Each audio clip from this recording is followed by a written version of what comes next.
Assalamualaikum warahmatullahi wabarakatuh.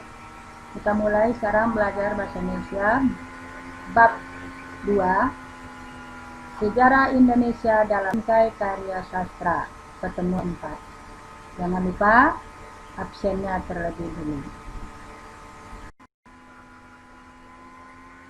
Bab 2, Sejarah Indonesia dalam bingkai karya sastra. A. Pemahaman teks cerita sejarah. B. Informasi dan unsur pembangun teks cerita sejarah. C. Nilai-nilai dalam teks cerita sejarah. D. Ciri kebahasaan teks cerita sejarah. E. Penyusunan teks cerita sejarah. Kali ini kita belajar A. Pemahaman teks cerita sejarah. B. Informasi dan unsur pembangunan teks cerita sejarah. D. Nilai-nilai dalam teks cerita sejarah. Pemahaman teks cerita sejarah, kita akan belajar 1. Pengertian, 2. Ciri-ciri, 3. Jenis, 4. Struktur, 5. Fungsi. Pengertian teks cerita sejarah. Teks sejarah adalah cerita atau narasi rekan yang mengandung unsur-unsur sejarah. Dalam teks cerita sejarah ada beberapa unsur nyata, misalnya tokoh, nama, tempat, dan tua. Namun dalam teks cerita sejarah terdapat pula cerita yang sifatnya rekaan, misalnya mitos-mitos asal-usul negeri, mitos kedatangan sebuah agama, dan mitos alegori. 2. Ciri-ciri teks cerita sejarah. Menampilkan latar masa lalu, disajikan secara kronologis, berupa fakta atau fiksi. 4.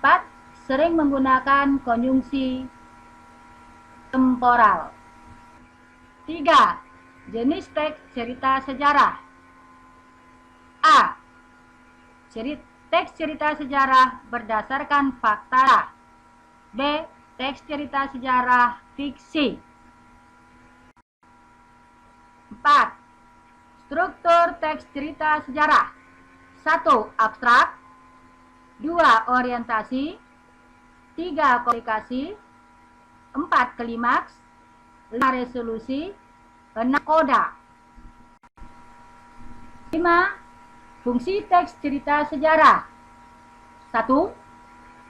Kreatif, inspiratif, instruktif, edukatif. B. Informasi dan unsur pembangun teks cerita sejarah terbagi 2. 1. Unsur pembangun teks cerita sejarah.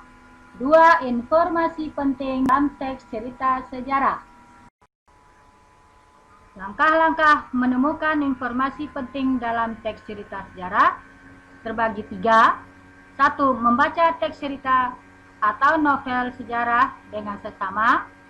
2. Mengidentifikasi pokok isi dalam teks cerita sejarah atau novel sejarah. 3. Mencatat pokok-pokok isi dalam teks cerita atau novel sejarah.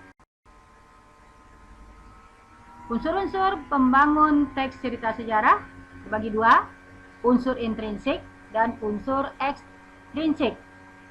Unsur intrinsik: tema, amanat, tokoh dan penokohan, sudut pandang, latar, alur.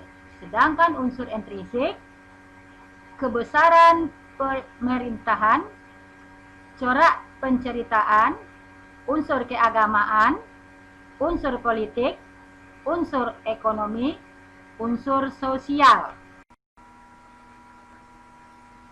C. Nilai-nilai dalam teks cerita sejarah terbagi pahlawanan, moral, religius, sosial, budaya. Cukup sekian pelajaran sekarang. Selamat belajar, semoga sukses. Assalamualaikum warahmatullahi wabarakatuh.